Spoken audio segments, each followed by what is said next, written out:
ইরানে আরেকবার হামলা হলেই আরব দেশগুলো শেষ।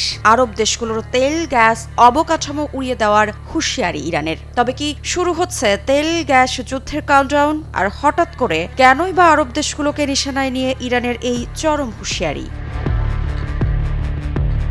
সম্প্রতি ইরানের Islamic revolutionary guard corps IRGC আরব দেশগুলোকে কড়া হুঁশিয়ারি দিয়েছে। তারা জানিয়েছে, নিজেদের জ্বালানি খাতে আবার হামলা হলে উপসাগরীয় প্রতিবেশীদের তেল গ্যাস অবকাঠামো পুরোপুরি ধ্বংস করে দেওয়া হবে। ইরানের রাষ্ট্রীয় মিডিয়ায় প্রকাশিত এক বিবৃতিতে আইআরজিসি জানায়, আমরা আবারও সতর্ক করছি যে তোমরা ইসলামিক প্রজাতন্ত্রের জ্বালানি অবকাঠামোয় হামলা করে বড় ভুল করেছ। এর জবাব দেওয়া শুরু হয়ে গেছে। আবার হামলা করা হলে তোমাদের এবং তোমাদের মিত্রদের জ্বালানি অবকাঠামোয় আক্রমণ থামানো হবে না যতক্ষণ না তা পুরোপুরি ধ্বংস হয়। এবারের জবাব আরও অনেক বেশি ভয়ঙ্কর হবে। ইসরায়েল ইরানের বিশাল সাউথ পার্স গ্যাস ক্ষেত্রে হামলা চালানোর পর এই হুঁশিয়ারি এসেছে ইরানের কাছ থেকে। এই খবরে তেলের বাজারে ধাক্কা লাগে। ব্রেন্ট ক্রুডের দাম ৬% বেশি বেড়ে ব্যারেল প্রতি $১১০ কাছাকাছি পৌঁছায়।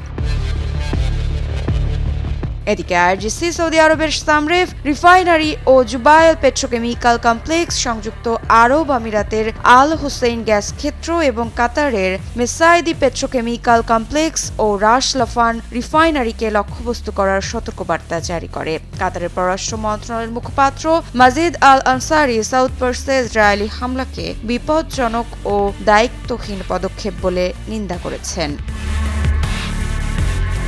এদিকে ইরান, সংযুক্ত আরব আমিরাত, সৌদি আরব ও কুয়েতে নতুন করে ক্ষেপণাস্ত্র ও ড্রোন হামলা চালিয়েছে। এই সংঘাতে ইরান ইরাকে গ্যাস সরবরাহ বন্ধ করে দেয়। ইরাক তার মোট গ্যাস ও বিদ্যুতের 1/3 থেকে 40% ইরান থেকে পায়। মার্কিন প্রেসিডেন্ট ডোনাল্ড ট্রাম্প সোশ্যাল মিডিয়ায় হরমুজ প্রণালী নিয়ে মার্কিন মিত্রদের সমালোচনা করে বলেছেন, মার্কিন মিত্রদের এখনই সক্রিয় হতে হবে এবং হরমুজ প্রণালী খুলতে সাহায্য করতে হবে।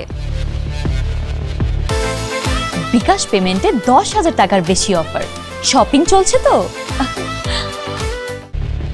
গত 28 ফেব্রুয়ারি ইরানের তৎকালীন সর্বোচ্চ ধর্মীয় নেতা আয়াতুল্লাহ আলী খামেনি এবং বেশ কয়েকজন ঊর্ধ্বতন সামরিক কমান্ডার ও বেসামরিক নাগরিকদের হত্যার পর মার্কিন ও ইসরায়েলি শাসক গোষ্ঠী বিনা উস্কানিতে ইরানের উপর ব্যাপক সামরিক হামলা শুরু করে। এই আগ্রাসনে ইরানের সামরিক ও বেসামরিক অবস্থানগুলোতে ব্যাপক বিমান হামলা চালানো হয়েছে, যার ফলে প্রচুর হতাহত এবং অবকাঠামোগত ক্ষতি হয়েছে। এর জবাবে ইরানের সশস্ত্র বাহিনীও অধিকৃত অঞ্চল এবং আঞ্চলিক ঘাঁটিগুলোতে ক্ষেপণাস্ত্র ও ড্রোনের ঢেউ আশ্রে ফেলে পাল্টা প্রতিশোধমূলক অপারেশন পরিচালনা করছে।